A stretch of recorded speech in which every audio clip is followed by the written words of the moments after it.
He was left at the auction shackled in chains until a quiet man bought her, unlocked her, and walked away without saying a word. Fort Braxton, Wyoming Territory, February 1874.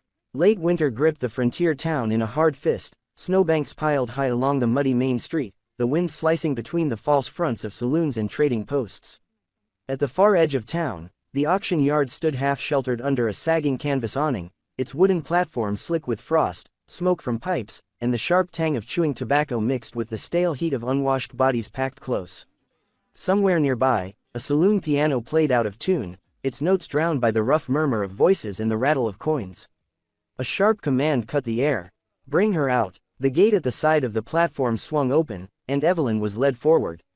Chains bit into the skin at her wrists and ankles, the iron frigid against bruises old and new. Her dress was torn at the hem, its thin fabric doing nothing against the cold. A purple bruise shadowed her cheekbone, and her hair, once neatly braided, hung loose in wind-blown strands. She stumbled at the step up, the chain between her ankles scraping over the frozen planks, and the crowd leaned forward to see her better.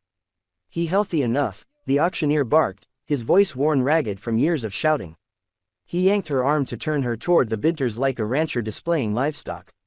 "Can work the fields or the kitchens. Who'll start me at $20? A few men called out, their voices roughened by whiskey. Laughter rippled through the knot of onlookers. One man whistled low, another grinned and called, "Turn her this way." Evelyn kept her eyes on the scuffed boards beneath her feet, jaw tight against the chill and the humiliation. From the far edge of the crowd, a figure stood apart. He was tall, broad through the shoulders, wrapped in a heavy coat of dark fur. The hood hung back, revealing a face carved with hard lines, a short beard shadowing his jaw. His eyes, a cold, steady gray, were fixed on her, not with hunger, not with pity, but with a stillness that seemed to take in everything. The auctioneer's chant rose and fell. 30, 35, who's got 40? The tall man lifted one gloved hand. His voice, low but firm, carried over the noise. "I'll take her." The bidding stopped as if the words had cut the air. The auctioneer blinked, then grinned, showing tobacco-stained teeth. 40 it is. Sold. The man, Elias, mounted the steps without hurry. He didn't look at the auctioneer. Instead, he turned to the guard holding her chain. "Key." The guard frowned, but handed it over. Elias fit the iron into the lock at her wrists. The shackle gave a sharp click, swinging open. He did the same at her ankles. The last length of chain slipped from her skin and fell hard against the platform with a clanging note that silenced even the hecklers in the back. Evelyn lifted her eyes to him for the first time. His gaze met hers, calm, steady, unreadable. Without a word, he turned and stepped down from the platform, moving through the parting crowd toward the snow-swept main street.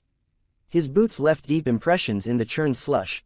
The wind caught at the fur on his collar, and within moments his figure began to fade into the swirling white. Evelyn stood in place, the cold biting deep where iron had been. The auctioneer had already turned to his next lot, barking at the crowd, but she barely heard him. Her hands hung free. She stepped down from the platform slowly, each movement feeling unreal, and turned her face toward the street where he had gone. The snow was falling harder now, his tracks already blurring, but she watched until the last trace of him vanished into the winter storm. Somewhere in the hollow ache of her chest, a small, unfamiliar warmth took root. She was free, and the man who had made it so had asked for nothing in return. The wind had not eased since the auction, driving loose snow in thin, stinging veils down the empty street. Evelyn walked with her head bent, her arms wrapped tight around her middle. The crowd had scattered to saloons and warm stoves, leaving only the creak of swinging signs and the crunch of her own boots over crusted ice. An old woman in a patched shawl stepped out of a doorway as Evelyn passed. "You look half-starved, child." She pressed a small wedge of coarse bread into Evelyn's hand. Before Evelyn could speak, the woman shook her head and went back inside, the door shutting against the cold. Evelyn stood alone, the bread rough in her palm. She tore off a piece, chewing without tasting. There was nowhere to go, no name to call upon. But in the restless churn of her thoughts, one image kept returning. Gray eyes under the hood of a furlined coat, steady and silent. She remembered the sound of chains hitting wood. Pulling her shawl tighter, Evelyn turned her back on town and began to walk. The snow deepened quickly beyond the last buildings, the road narrowing to a trail between bare cottonwoods. Her breath rose in quick frosted bursts, and each step grew heavier as drift swallowed her boots. The forest closed in, black pines pressing together, their boughs sagging with white. Wind funneled between the trunks, a cutting blade against her cheeks. She tried to keep her bearings, following what she thought was a trapper's path, but the trail vanished in a windy-blown hollow. Hours, or what felt like hours, slipped by. The bread was gone, her fingers numb and stiff inside thin gloves. She stumbled over a buried root, catching herself on her knees. The snow seeped through her skirt, burning cold. She pushed on. Her vision wavered at the edges, the world dimming into gray. Each breath scraped her throat raw. Her hands and feet no longer ACHD. They felt heavy, foreign, as if they belonged to someone else. Then, faint at first, then stronger, came a flicker of yellow through the trees. She blinked, afraid it was a trick of the snow. But when she turned toward it, the glow steadied. The cabin stood in a small clearing, its roof banked high with snow, smoke curling from the chimney. The light came from a window beside the door. She reached the porch and managed one knock before her knees gave way. The door opened. Thaddeus filled the frame, taller than she remembered, his shoulders blocking the storm behind him, for a heartbeat. He simply looked at her, hair tangled with snow, skin pale beneath windburn, eyes dulled with exhaustion. Then he stepped forward and caught her before she hit the boards. Without a word, he carried her inside. The heat struck her like a wave, dizzying after the cold. He sat her down in a low chair beside a stone hearth, where a fire crackled bright, then reached for a thick woolen blanket hanging over the back of the chair.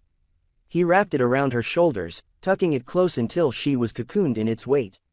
He crouched at her feet, fingers moving with deliberate care to unlace her boots. They were stiff with ice. He eased them off slowly, pulling away sodden stockings. Her toes were white at the tips. He set both feet near the fire, then brought over a small kettle from the stove. Steam curled from the spout as he poured dark liquid into a tin cup. He pressed it into her hands, closing her fingers around the warmth. "Drink," he said quietly. She obeyed, the heat of the tea chasing the ache from her throat. He didn't ask why she had come, didn't scold her for the risk. He only added another log to the fire, the flames leaping high, and glanced at her once, to be sure she was steady in the chair. The weight in her limbs began to ease. The harsh rattle of the wind outside faded into a dull hum, softened by the fire's steady crackle. She let the cup rest in her lap, her eyelids too heavy to hold open. The last thing she felt before sleep claimed her, was the warmth of the blanket at her shoulders, and the sense, fragile but certain, that for the first time in many months, she was safe. Snow drifted past the small windows, each flake catching the last dim light of day. Inside, the cabin glowed in the warm gold of the fire. The smell of pine smoke lingered, mingling with the faint tang of cold air every time the door opened. The latch clicked, and the door swung inward. Thaddeus stepped in broad-shouldered, his coat dusted white.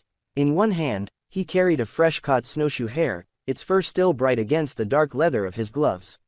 Evelyn, crouched by the bookshelf with a small stack of worn volumes, turned at the sound.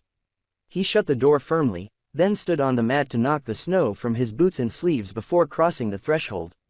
Setting the hare on the table, he said simply, "Fresh supper tonight." Evelyn hesitated only a moment before straightening and stepping closer. "I can help," she offered, her voice quiet but steady. The cabin was modest but orderly. A heavy plank table, a few mismatched chairs, a rack of well-sharpened knives above the counter. Bundles of dried herbs hung from the beams, their scent faint but comforting. Thaddeus moved to the table, selecting a small curved blade. "You'll need to peel the skin in one motion," he explained, holding the hare gently. He looked to her before placing it on the board. "You mind if I guide you?" She shook her head and he showed her how to grip the knife, how to draw it cleanly through the hide. His hands were large and work rough, but his touch stayed light, directing rather than forcing. When her fingers faltered, he withdrew slightly, letting her try on her own.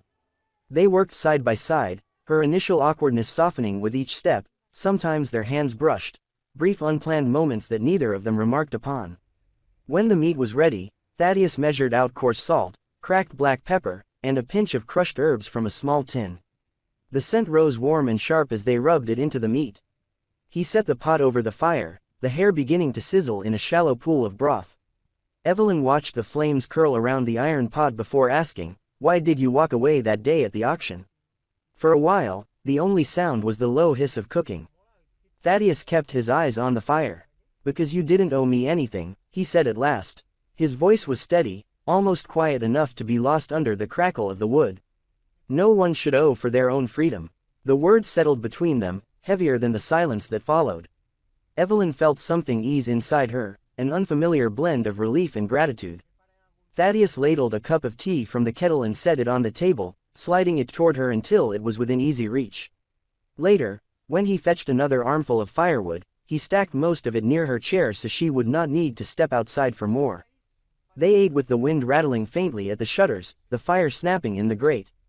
Evelyn took her first bite and smiled. "It's good," she said.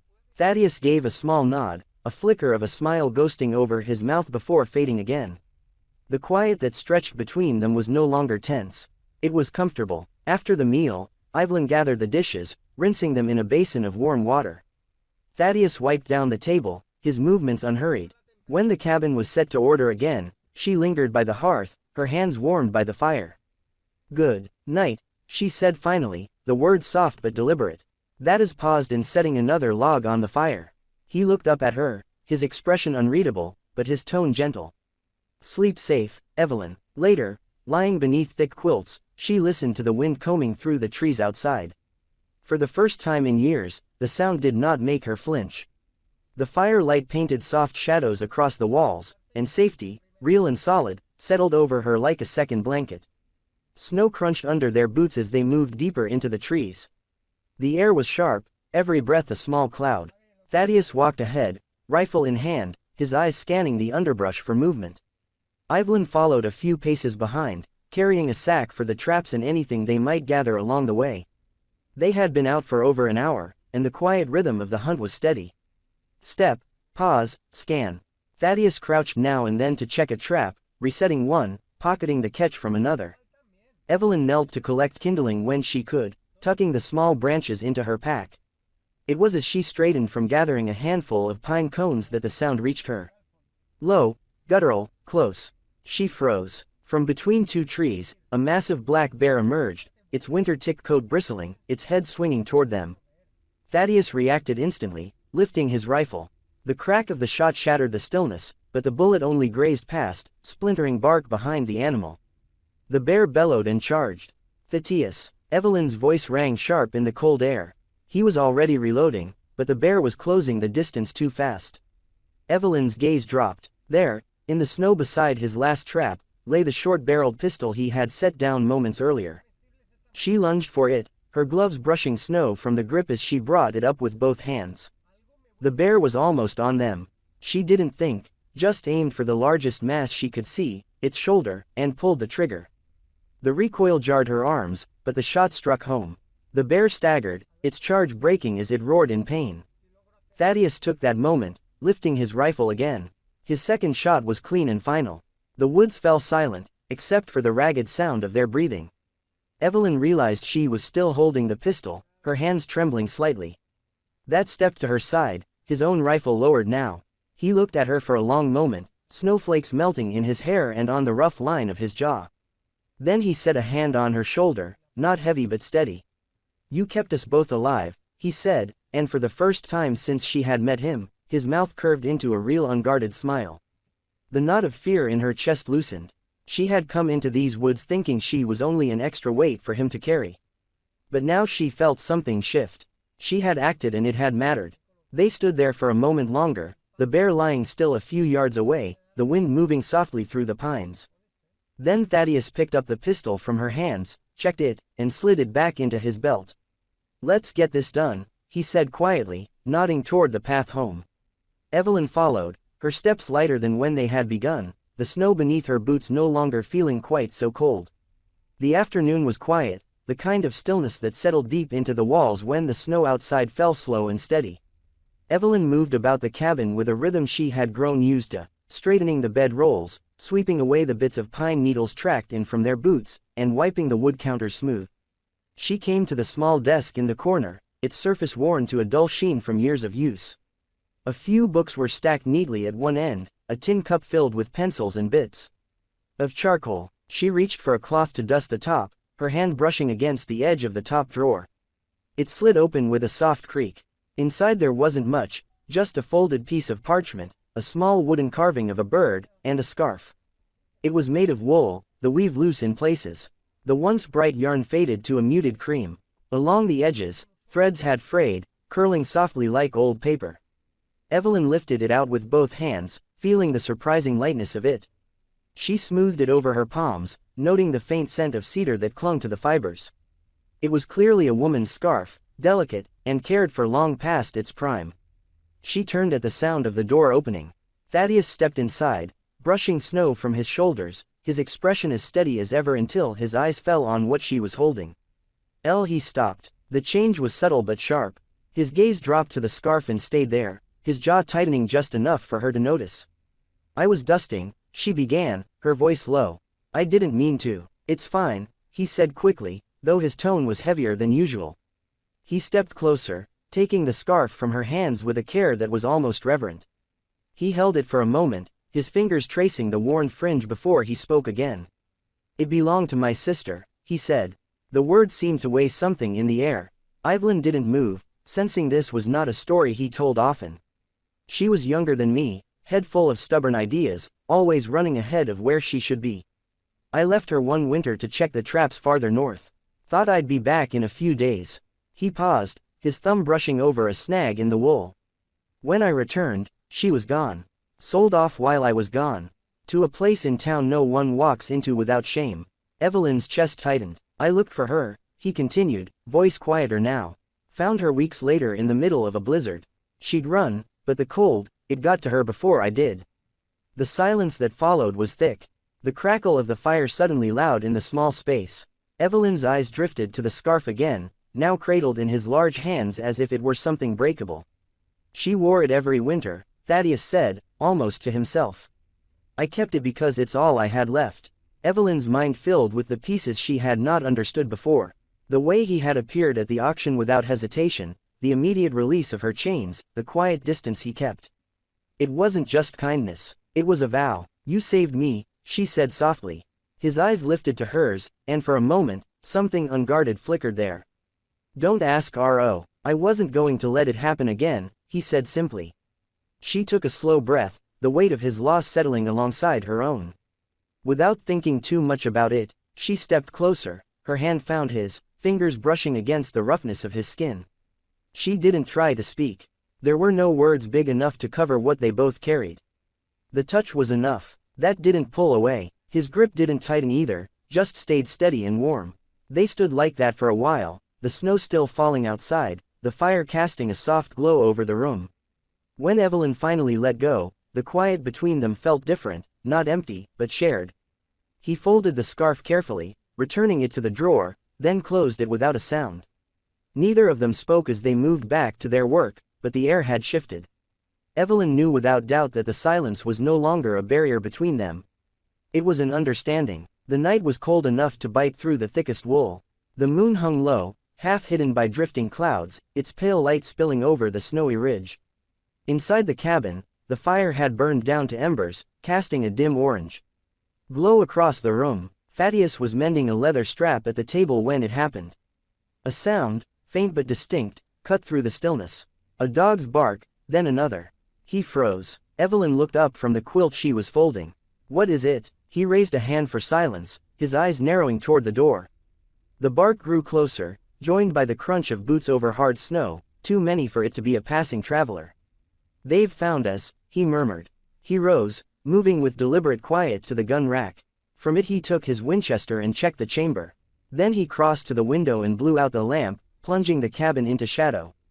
The sudden darkness made the outside sounds sharper, the low voices, the muffled laughter of men who thought themselves hunters.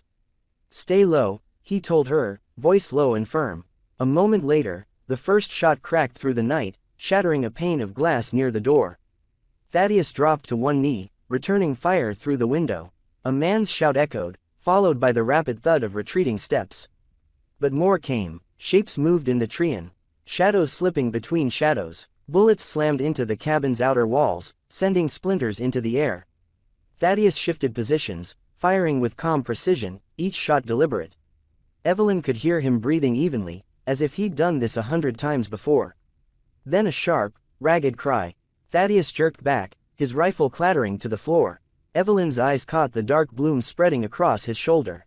"You're hit," she gasped. "I'm fine, door," he gritted out, grabbing his revolver with his good hand.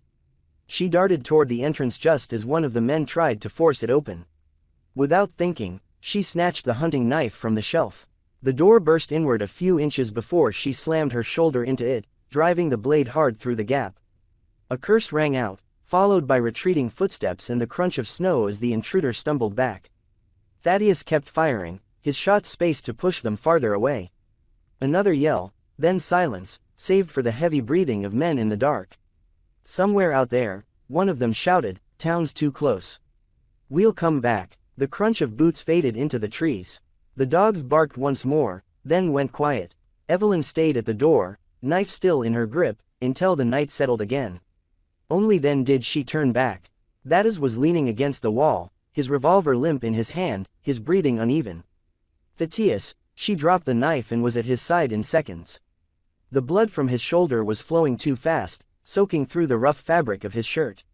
"Sit down," she ordered, guiding him toward the table. He didn't argue, which frightened her more than the gunfire. She tore a strip from the cleanest cloth she could find and pressed it hard against the wound. His jaw tightened, a hiss escaping between his teeth. "It's just a graze." He shook her head fiercely. "You've lost too much blood for it to be just anything." Her hands trembled, but she kept pressure steady, the cloth warming quickly under her palms. She could hear her own heartbeat pounding in her ears, the echoes of gunfire still ringing in her mind. For a moment, they didn't speak. His eyes stayed on hers, and she saw there the same resolve he'd carried since the day she met him. Stubborn, immovable, but not unkind. When the bleeding began to slow, she exhaled shakily, binding the wound as best she could. "You should have let me take the first shot," she muttered, more to cover the tightness in her throat than anything. His mouth curved, faint, but real. "Couldn't risk it." She tied the knot in the cloth, her fingers brushing his arm just above the wound. "And I couldn't risk losing you." The fire was almost out, the cabin still in shadow, but Evelyn didn't move to relight it. She stayed beside him, keeping her hand firm over the bandage, feeling the rise and fall of his breath. Outside, the mountain night closed in again, cold, vast, and silent. But inside, the danger had passed. For now, the storm had passed, leaving the world wrapped in a pale hush. Light filtered through the narrow gap in the cabin shutters, spilling in soft strips across the floorboards. The scent of wood smoke lingered, mingling with the faint tang of gunpowder, still clinging to the air. Evelyn sat beside the bed, her hand steady as she unwound the blood-stiffened bandage from Thaddeus's shoulder. His skin was mottled with bruises, the angry red line of a bullet's graze cutting across the muscle. "You could have walked away," she said quietly, her voice barely above the whisper of the fire. "But you stayed for me." Thaddeus's gaze found hers, his eyes shadowed but unflinching. "Couldn't lose someone again," he murmured, voice rough with fatigue. "Not you." They held each other's eyes, and for the first time there was no wall between them, no unspoken debt, no guarded space, only the truth. When the wound was cleaned and freshly wrapped, Thaddeus lay back, exhaustion pulling at him. Evelyn smoothed the blanket over him, her fingers lingering for a moment at his hand before she rose. By the end of the week, he was strong enough to walk without wavering. The cabin felt too still now, too bound to the memory of that night. So they packed light, just what they could carry, and set out for the valley. The path wound through the same forest where she had nearly frozen to death. The snow was thinning now, giving way to patches of dark earth and pale grass. "Feels different, doesn't it?" Evelyn said. Thaddeus glanced at her. "It's the same forest, just not the same way we're walking it." They spoke as they went about land in the lower valley, a garden, a hen house, maybe even a horse for Samuel, should they ever have one. Maybe a little one running around, Thaddeus added so casually it made Evelyn smile. By midday they reached the small churchyard tucked into the slope of the valley. The graves were marked with simple wooden crosses, their names carved deep. Thaddeus stopped before one weathered and gray. Evelyn knelt, brushing snow from the ground, and placed a handful of wild violets there. "She'd be proud of you," she said. He didn't answer, but his fingers tightened gently around hers. The rest of the day carried them to town, where life bustled despite the lingering winter chill. They bought links of sturdy pine, sacks of seed for spring planting, and a wide pan window that Evelyn had already decided would face the morning sun. At the general store, Thaddeus picked up a folded dress in soft sky blue cotton and laid it on the counter. For the lady of the house, the storekeeper said warmly. Evelyn felt her cheeks heat, but Thaddeus only gave the faintest knowing smile. By the time they started back up the mountain trail, the air had shifted warmer, fragrant with thawing earth. Snow melt trickled into narrow streams and pale shoots pushed through the ground. As they rounded a bend, Evelyn laughed softly. We might need more room someday. That studied her face, the corners of his mouth turning. Someday soon. They reached the cabin just as the sun poured gold across the valley. The light filled the doorway as they stepped inside, carrying with them lumber, seeds, and the quiet certainty that they were building more than walls. That night, the fire burned bright, casting its glow over their small table. Evelyn sat close enough to hear the steady rhythm of Thaddeus's breathing, the sense of danger behind them replaced by something deeper. Peace. The cabin walls no longer felt like shelter against the world. They felt like home. Spring had come to the mountain at last. Snow melt ran in silver ribbons down the slopes, feeding the streams that sang over smooth stones. The meadow below the cabin blazed with wild flowers, purple lupine and yellow buttercups, nodding in the breeze. Evelyn stood on the porch, sunlight glinting in her hair, her eyes searching the line of trees where Thaddeus was making his way back. A bundle of cut timbers rested on his shoulder, his stride steady, sure-footed over the softening ground. Behind her, the sharp bark of laughter rang out. Samuel, their 4-year-old son, darted past her legs, clutching a wriggling puppy to his chest. "Mama, look, he's chasing me," the little dog yipped, tail wagging furiously as Samuel danced away from imaginary pursuit. "Careful there, Sam," Thaddeus called as he reached the porch, lowering the timbers to the ground with a soft thud. Evelyn stepped forward to take one of the beams. Together, the three of them carried the wood inside. They were adding a new room, Samuel's own space with a window facing the sunrise, so the first light would spill across his bed each morning. When the work paused, Evelyn sat with Fatty as she moved in the porch steps, Samuel rolling in the grass with the pup. "Do you think he'll love this place as much as we do?" she asked. "If he grows up with laughter in these walls," Thaddeus said, eyes following their son. "He will. I already do," Samuel shouted without looking up, his voice bubbling with certainty. They both laughed, the sound mingling with the wind in the pines. The days were filled with small acts of care. Thaddeus built Samuel a bookshelf, carving little animals into the wood. Evelyn knitted a new blanket for their boy, the yarn the deep green BU of the valley lake in summer. Samuel helped her plant flowers around the porch, his small hands dark with soil, his grin wide as he declared each row perfect. As evening fell, the three of them settled on the porch to watch the sun sink behind the ridge line. The sky turned to molten gold, then to rose and violet. Samuel rested his head in Evelyn's lap, his eyelids drooping. Thaddeus's hand found her shoulder, warm and solid. "We've come a long way from that day at the auction," he said quietly. Evelyn's fingers closed around his, and were never going back. From his pocket, Thaddeus drew a small silver bracelet. 3 letters were etched into the band.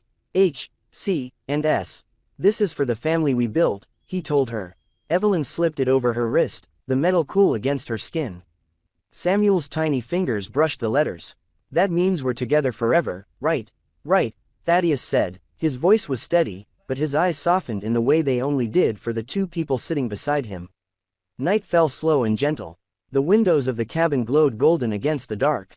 Inside, Samuel's laughter bubbled up again as the puppy tumbled across the floor. Outside, the wild flowers stirred in the night air, and the mountain stood silent and strong as if keeping watch. In the shelter they built together with love that outlasted the storms, every sunrise found the Cole family still standing, stronger, warmer, and home at last. And that's how high in the wild mountains of the American West, Evelyn, Thaddeus and little Samuel found a peace they never thought they'd see. A life built from courage, trust, and love that weathered every storm. If you enjoyed this journey into the untamed frontier and the hearts that found each other there, make sure to subscribe to Wild West Love Stories. There are more tales waiting for you. Stories of grit, romance, and the quiet moments that mean everything. Stay with us for the next ride. The West is wide and love is out there.